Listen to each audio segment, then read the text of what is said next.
Greetings, dear ones. I'm Kryon of Magnetic Service. Again, for those who have not seen this before, it would seem that the energy that it takes for the human then to get ready to channel and begin is too short. Because the standard model of channeling would have a distance in time for the human being to adjust to major differences in countenance, in consciousness, in reality.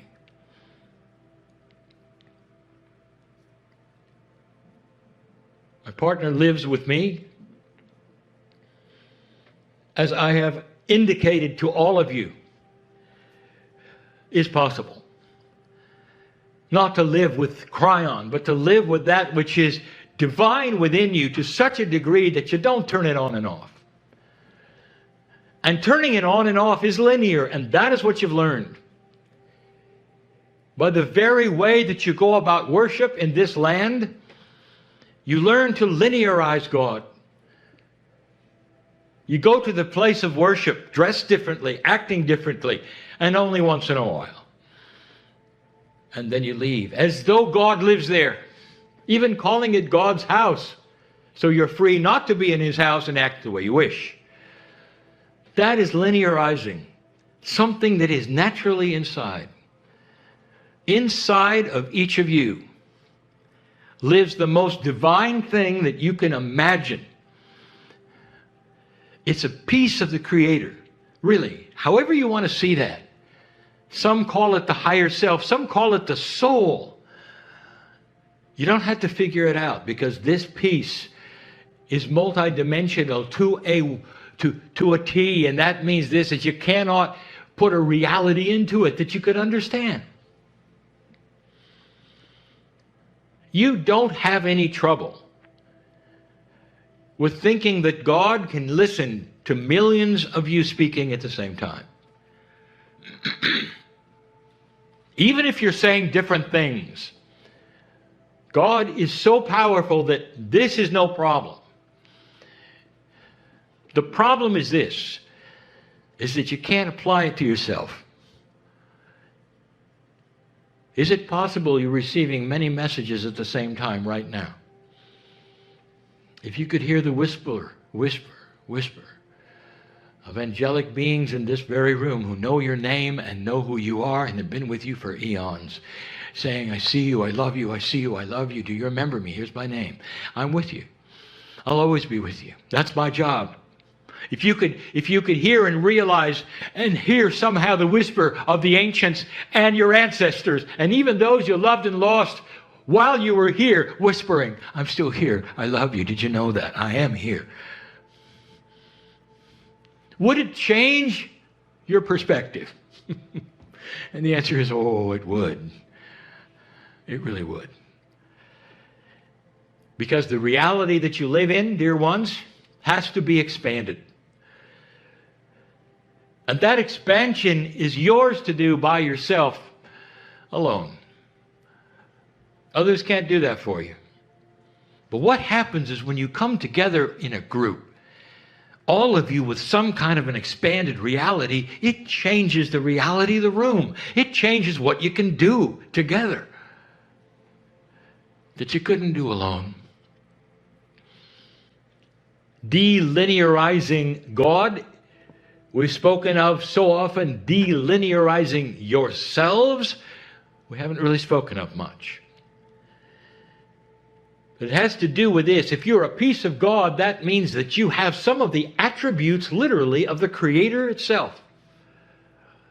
And those attributes are this: eternal. All of you, every single one of you, all eternal. Your soul lasts forever.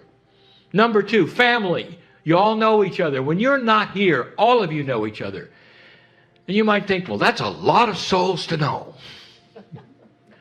How linear of you. There is no limit to how many you can love, dear ones. Did you know that?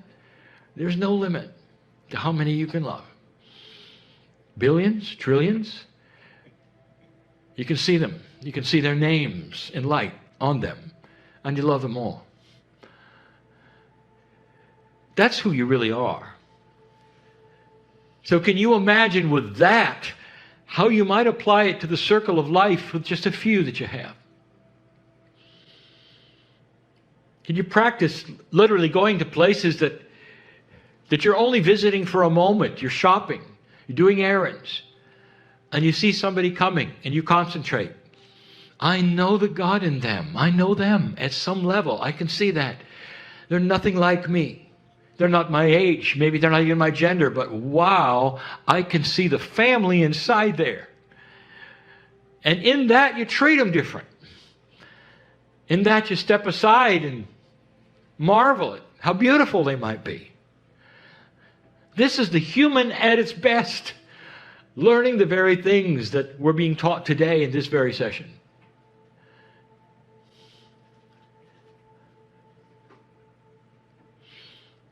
My partner started the series today talking about that which is a journey that is heroic. It's a metaphor, a name for what's in every single one of you. It's a desire of how you see yourself, completing life as a cycle that was heroic, where you did marvelous things, and then you return. And most humans don't see themselves in that scenario. They turn to the media and the novels and the poetry and all the things that will put them into that state of a reality where they can enjoy it, because it's not them. But dear ones, I am saying it is you. Where are you in the journey today of the hero? And if I ask each one of you, you might say, well, I'm not sure. Some of you will say, well, I just go about life the best I can, awakening and learning the best I can. I've got errands and I come and do this, and I've got family to take care of, and that's what I do. And I want to tell you something, soul. All of that is minutia, it's peripheral. Yes, you do it all. What is the limit of your ability to love?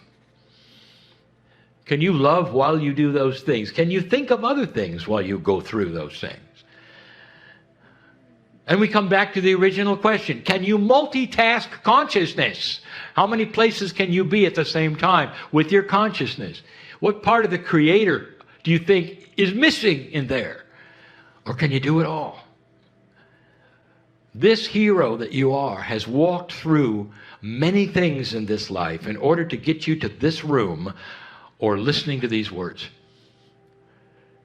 And finally, you're listening to these words. And if you're expecting profundities, I'll give you one. You are magnificent. And you are in the right place at the right time doing the right things. You may not even recognize it as being the heroes of this age. You are anticipating an awakening. Anticipating an awakening. That is to say, you recognize there's more here than you think. Then that linear mind pops in, because there are seniors who are saying, well, it's a little late.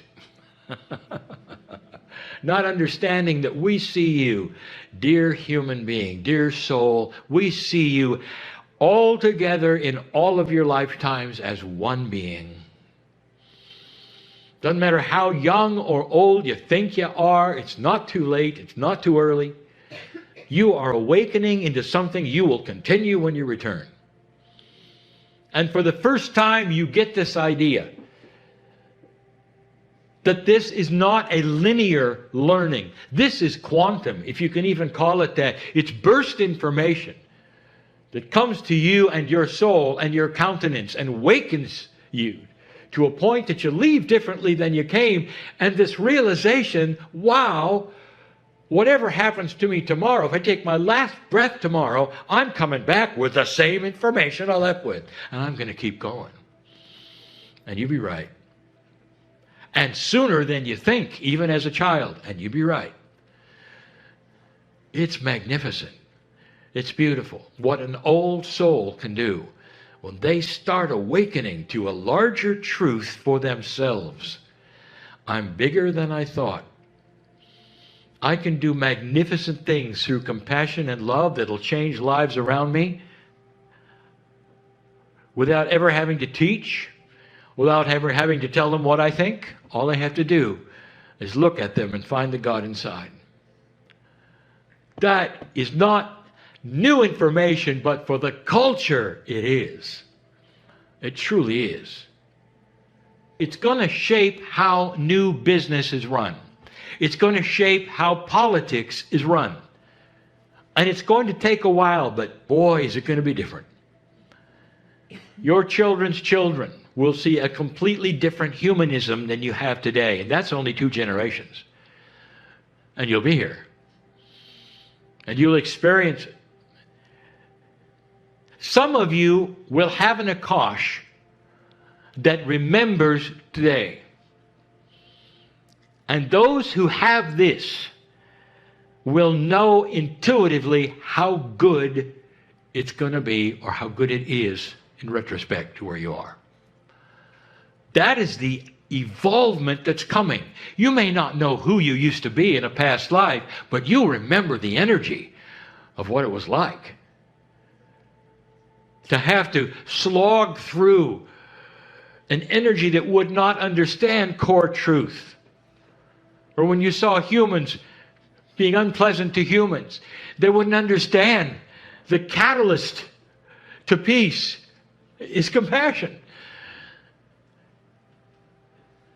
You don't need to argue that forgiveness is more than what lubricates peace on earth. It's the key. To look at somebody and understand what they're going through. To ask forgiveness because perhaps you were inappropriate to someone else. And what that does to someone else. When they can look in your eyes and you can say, I was wrong.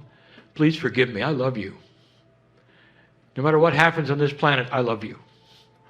Because I know that inside you there's the God that's inside me. And that's how we are going to exist together as human beings even in the future. And those listening to the channel, and there's always some, will say, Pollyanna, it isn't going to happen, it never has happened, it can't happen because human nature won't let it. And I say, you get ready for human nature to move off that peg you thought it was all about. And it may take longer than you think, but it's already happening. People are going to expect more integrity. Start watching what they do.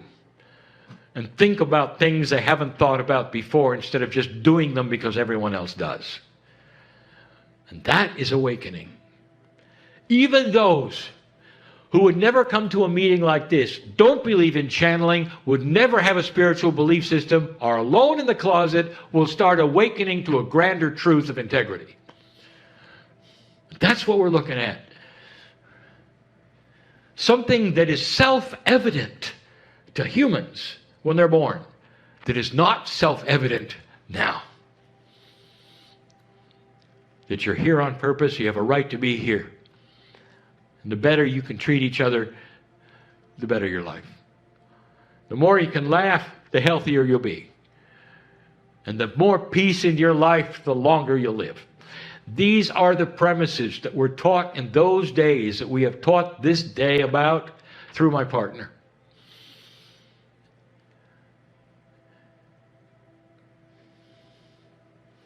You really are here at the right time, you know that? There have been so many that say, Dear Kryon, I've sat in many of these meetings, and I've heard many of these things many times, and I'm still having trouble. And what I say to you, dear human being, is that intent is everything, timing is everything. There'll come a time when it all snaps together. And the trouble you're having is you still really, truly don't believe it. And I'll say it again, what I've said before. The channeling that I'd like you to listen to called Who Do You Think You Are? Because you really don't have it yet. You are magnificent. You can be a clean slate for all of these things to attach to you. if you believe it. But if you think that you don't deserve it for any reason at all, nothing will stick. No words that I say, no energies that I give, no core truths. Because you're not ready for it. You don't see it yet. And dear ones, that is what is starting to change. In the awakening process, there is the acknowledgement that you are bigger than you thought, than you were ever told. And that perhaps, just perhaps, you really are magnificent. And when that starts to occur to you, all these things that I speak of now will come flying in and become your reality. And you can start practicing them and realizing them, live longer because of them, and smile more often. Dear ones, this is not going to solve the problems of life. They're always going to be there. It's going to solve how you treat them and the reaction that happens after they're gone, after they occur, and who you become because you've changed how you perceive them. This is the difference.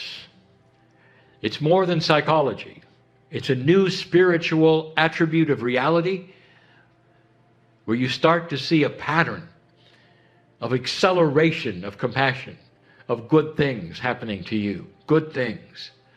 In the field right now, there are wonderful things that can happen to you if you allow them to. Potentials that are lying there ready to you, for you to see who you are. That's the promise. There's a lot more here than you think. And you've got a lot more help than you think. What you do with this information next is up to you. I love working with old souls.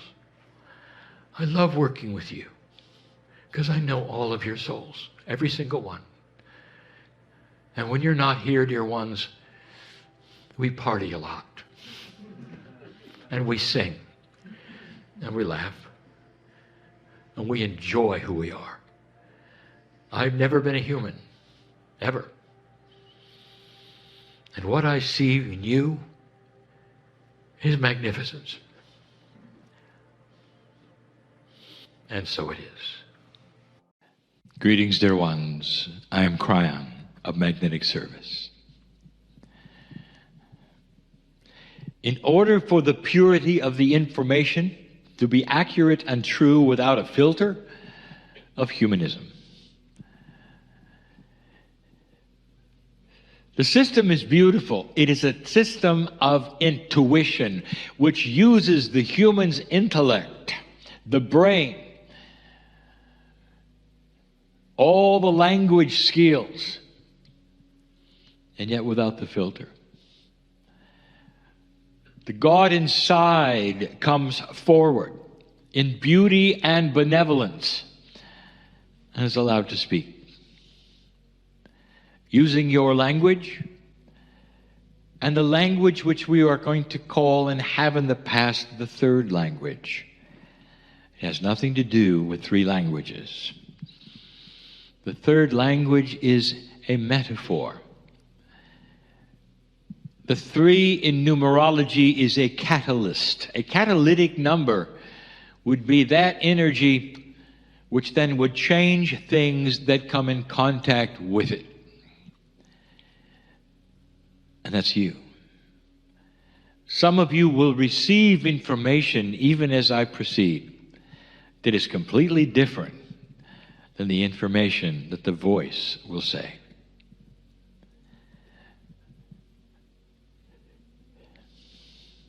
There's an entourage here. It's not what you think. You talk about entities. You might even talk about Kryon as being a singular entity. It's not. It's not exactly a group. It's a consciousness that brings with it others who are also consciousness and fills the room with love. In a multidimensional way, you cannot count what is here, for that is a linear operation. but you can sense it. And that's good enough. If you're in love with somebody, do they say, count it? They do not. For it represents the essence of an emotion, an energy that has no counting. And that's who we are. I present these things to you because I want to show you some things you didn't expect. I want to show you the glory and the grandness of you. Far beyond just you.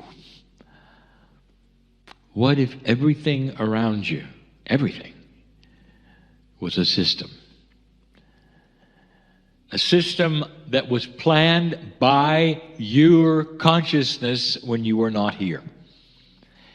Listen to me. If you have God inside, to whatever that means to you, whatever that means to you, if you have the essence of the Creator inside, that means you were here before creation.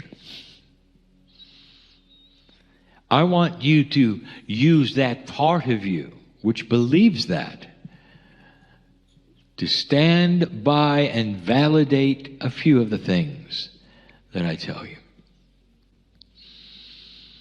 What I'm about to tell you and the story I'm going to give you, pieces and parts I have given before. But perhaps not all together and in this way for the reason I'm doing it. There are times when I want to sit in the chair and just celebrate you. Your family. Human beings have a tendency to look up at the Creator and feel less than the Creator. Don't ever do that. For when you are not here in this earthly body, you are part of the creative source that made the earth itself. And if you can understand and realize this, you're going to be able to change what you do in the body. You are valuable to the planet beyond belief. You have reason to be here, even if you can't figure it out. I ask you yet again, do you have to know everything to walk forward? Really? And we say it yet again. You use faith every day of your life in so many mundane things, and yet when it comes to your spirituality, you stop and you analyze it. You walk to your auto and you get in and you trust it's going to start and go. All of those parts, the workings of perhaps the internal combustion engine, are not yours to know. You don't care. You simply go home. Why won't you do that with God? Why don't you trust the workings that you don't know? I want to enhance this. I want to give you a bigger picture. And as I do this, I want you to sit with me and go back in time. I want you to go back to creation. I want you to go back to the creation of the universe, because you were there. You're not just an old soul. For that will give you an idea of how many lives you've lived. Go beyond that, piece of God. Be a part of creative source, an old part, a part that had no beginning and no end. A circle of reality that always was and always will be. There is only one truth in the universe, and that is God exists. And all that is around it are machinations and shades of the existence of God. For all around you, all you see is God's creation. Everywhere you look, with eyes that were created by God, you see God. But with free choice, as a biological person, human being, you have a brain that is allowed to question and figure it out. And that's why I'm here. What I say today is not instructions, they're not revelations, not really. A celebration of what you might already know. Come with me to the beginning. Dear ones, if you want to know how the universe was created, I will tell you in some ways it always was. There was no such thing as the Big Bang. Your scientists will understand and know that. For the Big Bang is an idea of something from nothing, and that is not the way it works. There are multiverses around you. Universes aplenty that are in multi-dimensions, even passing through yours. Do not try to locate them, find them, or figure it out. It just is. It's part of a beautiful plan of balanced physics. When some of the dimensionality of the universes in the multiverse cross paths in a certain way, a new universe is born. Yours was because of this. Not something out of nothing, but something that was designed because other things were there and overlapped. In your case, there were 3 overlappings. The catalyst created your bang, and you came into existence. On purpose you were. It developed in ways you would not believe, faster than it should have, according to what you figured out. Time is relative. You cannot measure it by yours.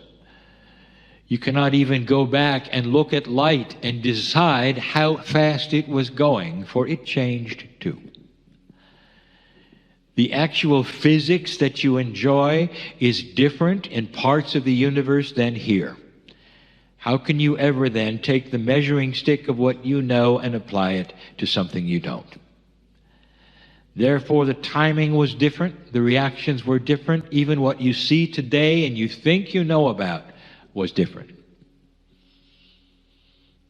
But I want to tell you what you didn't expect. With the trillions of galaxies in this universe, we concentrate on yours. And we never talk about the others, ever. For there are things going on in the others just as profound and beautiful and benevolent as yours, but you are in yours. It is so vast by itself, you will never see all of it, unless you're on my side of the veil. It has wonders beyond belief, beauty, colors you cannot see in wavelengths that you only can dream about. It is the creation of God. Dear Creator, you were there and watched it. Time is not important because you don't have any problem with it. It is not in your dimensional reality when you're on my side of the veil. But you can still see the beauty and the light and watch it unfold.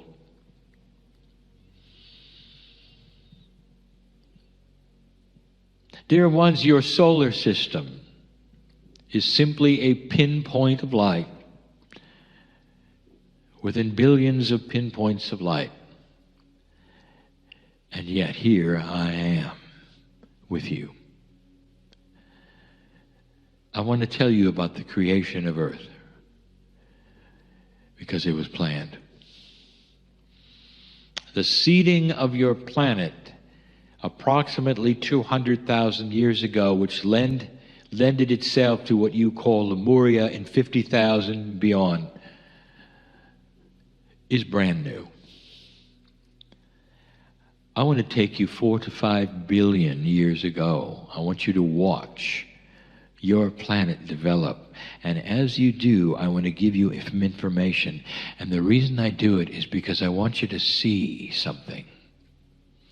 I want you to see a benevolent plan that has created the couch of consciousness and the garden that you inhabit.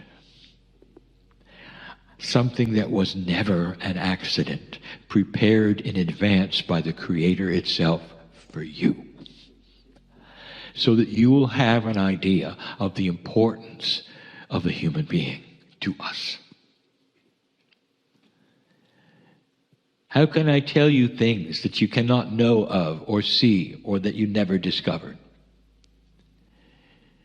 I would like to remind you of something. The creation of earth as described in your most recent scriptures has the metaphor of a 7-day creation. These were indeed dispensations of creation, steps of creation, not days. And look at the amount of verbiage given to the creation of earth as opposed to the creation of the universe or each galaxy or the trillions of other earths and stars. And why was it just the story of you? In that which you would call Genesis in the beginning, it wasn't really the beginning at all, was it? It was about you. And the reason that there are not volumes and volumes written about the creation of everything else is because everything else is different than you. You see, you were created by design. Design. The Creator is the one who can put together the stars in a certain way,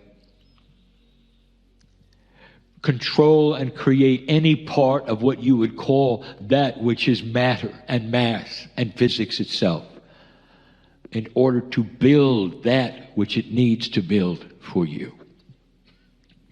Beautiful it is. God, it is. Picture the earth in its infancy, in its beginning. That is where the story started in Genesis, not with the bigness of it all. Only a few words about the universe and light, the sun. Is all about you. Because the earth is designed. The first design, dear ones, had life occurring on the earth from 2 suns. Now, you should know this.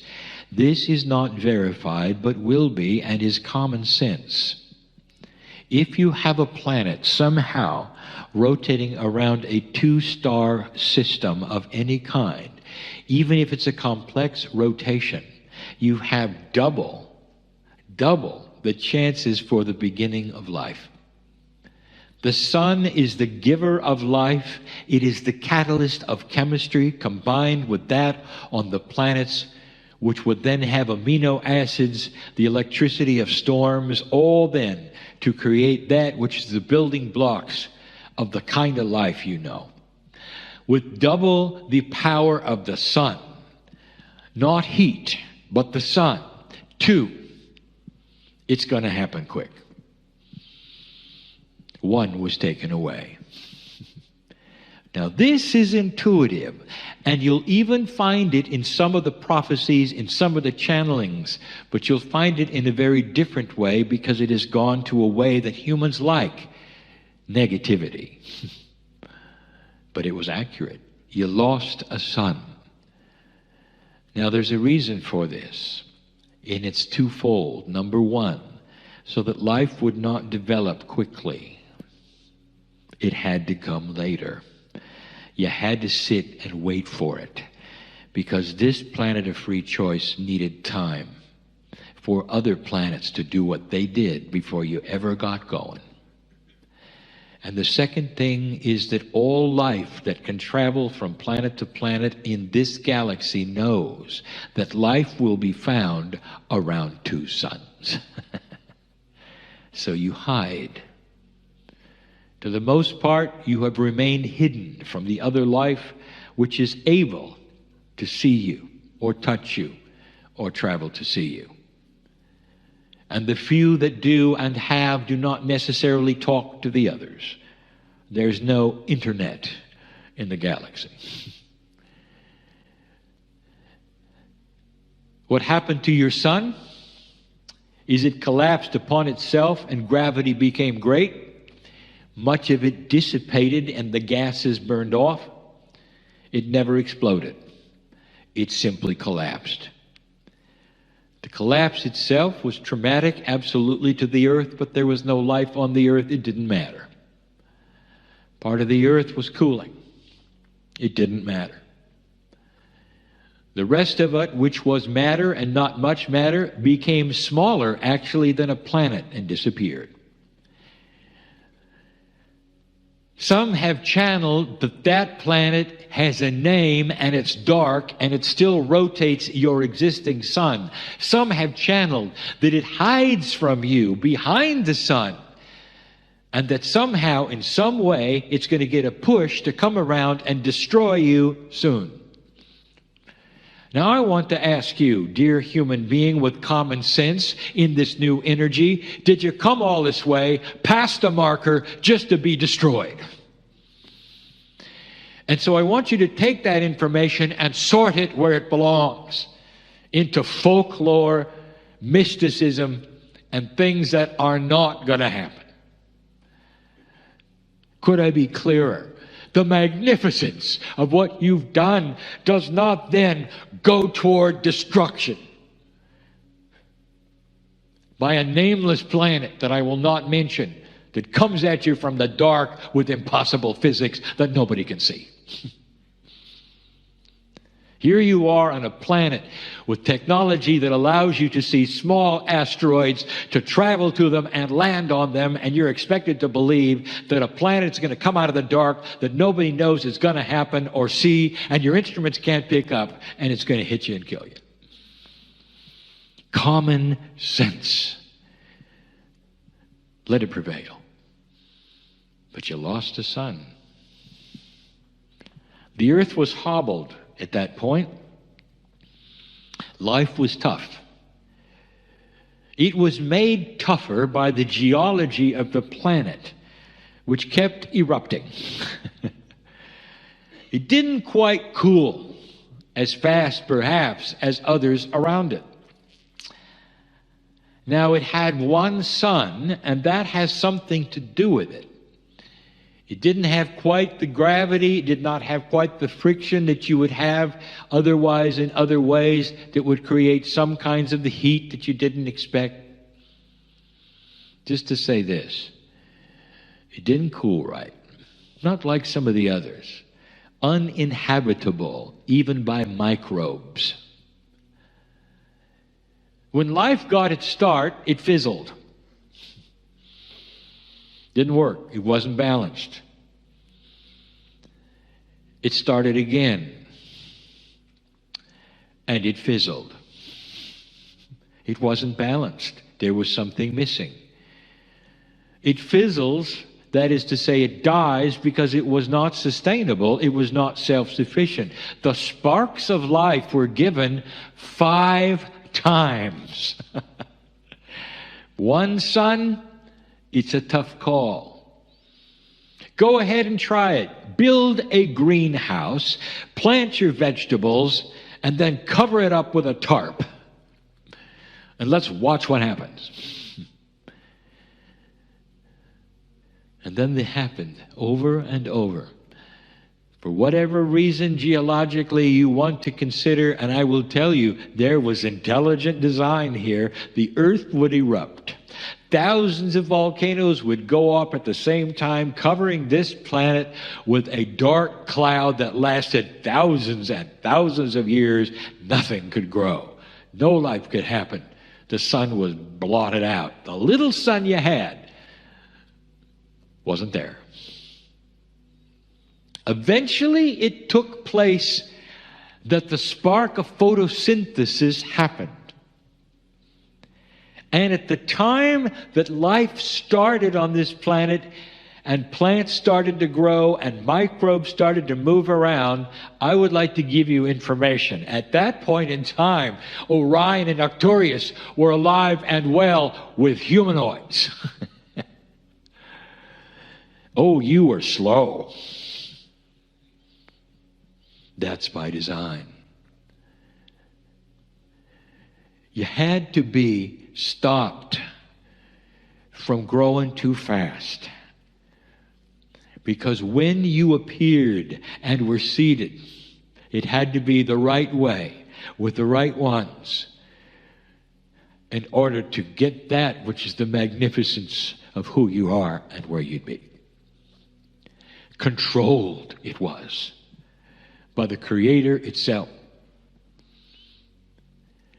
Even when you got going and things were good, suddenly there was a collision and you had the moon and you started over.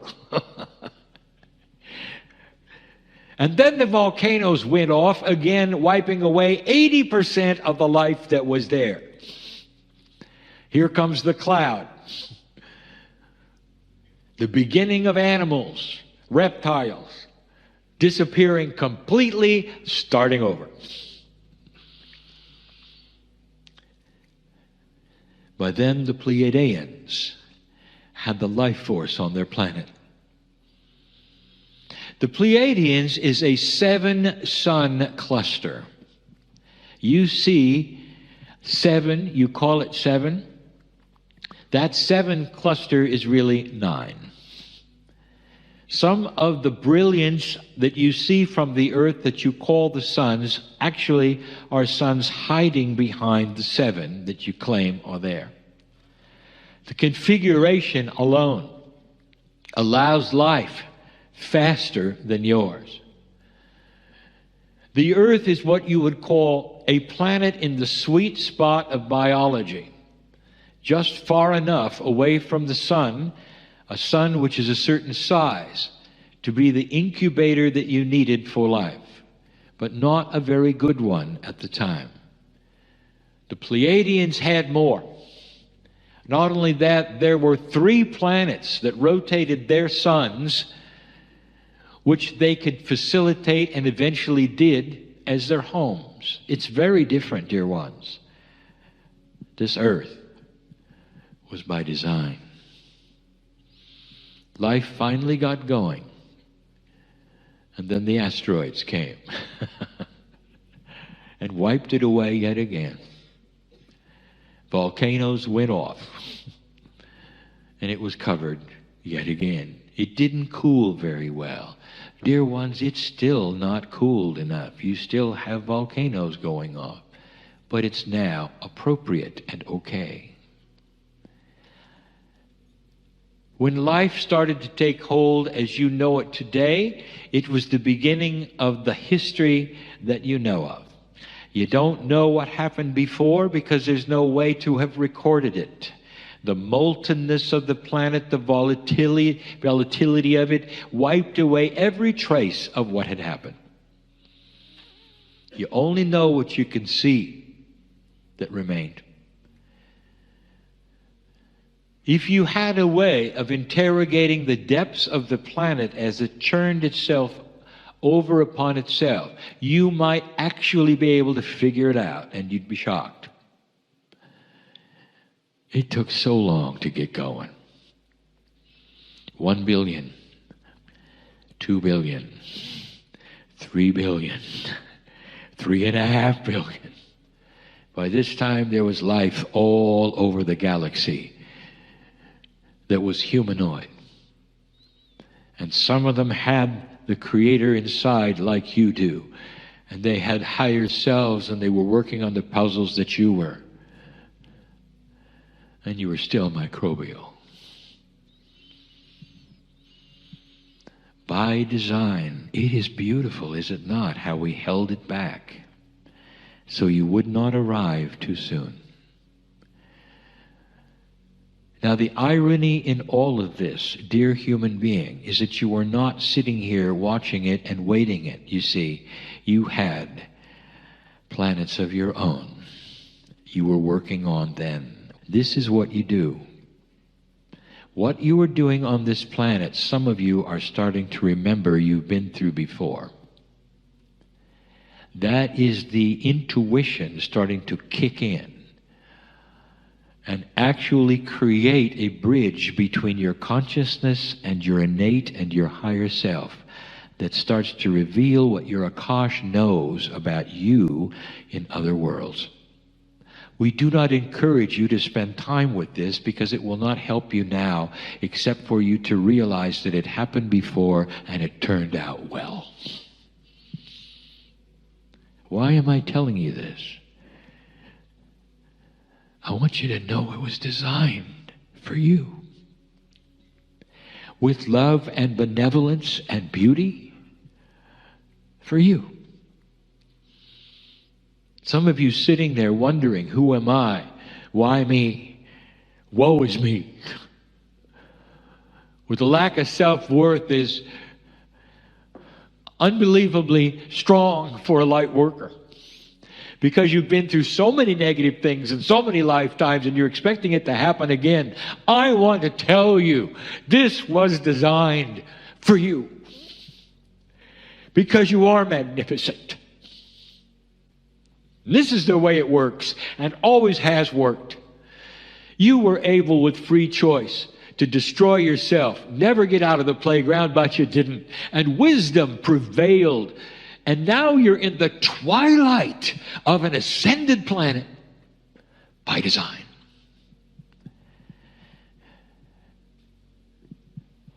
Evolution. Now it gets different. Here come the animals that are going to survive, not the dinosaurs. No more extinction. Now we have to get going. And now we accelerate it. And everything that you know about evolution is wrong. If you do the computations of how long it would take with the Darwin theory, it would have taken 8 to 10 times as long. This evolutionary process to bring you to humanism was accelerated, massively accelerated, and not an average accident.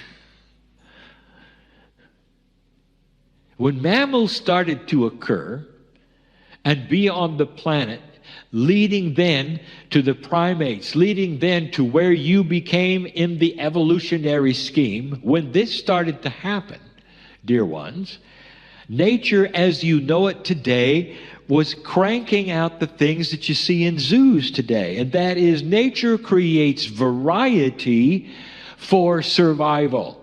How many kinds of deers are there, and rats are there, or mice are there? All of the animals, big and small, for survival reasons, had many variations and varieties. And by the way, so did the primates. So did the humans. And occasionally you'll dig up a real tall one, or perhaps a real small one. Maybe you'll even dig up one with a tail. That's not you, is it? 200,000 years ago is nothing. Nothing. If you compared the existence of your planet to a 12-hour clock, 200,000 years ago when the Pleiadians seeded you with the consciousness of the Creator is in the last second and a half. And it's right on time. By this time there had been 8 other planets of free choice. Billions of years had gone by. The Pleiadians were in their ascended status and had been for thousands of years. Able to control physics, move where they wanted to go with the Creator inside of them. They were enjoying an ascension status, partly biological, mostly consciousness, difficult to explain, all multidimensional and beautiful. When they came here, what they had to do in the first 100,000 years was to call out the other kinds of human beings. There used to be more than 20. You see some in your biological records, maybe as many as 17. There were a lot more than that. Kinds of human beings, all culled down to one. Now, I ask you right now, where do you see that in nature any other place? It was by design. It is counterintuitive to evolution. It is counterintuitive to nature. One human being was seeded so that one kind of human being could walk through what you walked through, in beauty, in frustration, with free choice. We've given you the rest of the story, which we call the history of Earth. Now we gave you the history of the galaxy. A design that was elegant. You were out of the curve of chance. And we say to science right now, go prove it. For everything you're going to look at will not follow an average at all. It'll be outside of the curve of possibility and probability that things happened on this planet the way they happened, and the reason is because it was designed for you. The beautiful meal called Earth was cooked slowly, and then at the last minute was accelerated. The salt was put in, and here you are at the last minute, and the meal is being consumed. That is to say, is being lived by you. And you are about ready to have the meal become the fruition of the consciousness of peace on earth. Does this put your perspective on another scale of who you are? What I have given you is absolute truth of the history of this planet, designed, conceived, and built to be a planet of free choice, with one sun against all odds. And against all odds, with free choice, don't despair from what you see by those who deliver what they want you to see on the news. For the real news is that this planet is churning with change. And the change is not those who are presenting to you horror and hate. The change is what you cannot see, which is the rest of the planet starting to coalesce and react and decide that they want light. Slow it will be, but don't fret. How long have you waited? How many lifetimes have you slogged through it to get to here? It's human nature that you'll wait a few weeks to see a change. What about a few generations? You're going to be here, and it's just going to get better. Every single moment that we channel to you, your biology has a chance to ring with the truth of who you are. And in that ringing with the third language is an energy of healing, awareness, beauty, solution to problems that are yours. Don't prejudge how you think it's going to turn out in your life, dear human being, because you don't know what you don't know. The message today, against all odds, the big gamble, wasn't really a gamble at all. For here you sit, having passed this marker, I want you to sit for a moment and feel the congratulations, the benevolence of the Creator inside.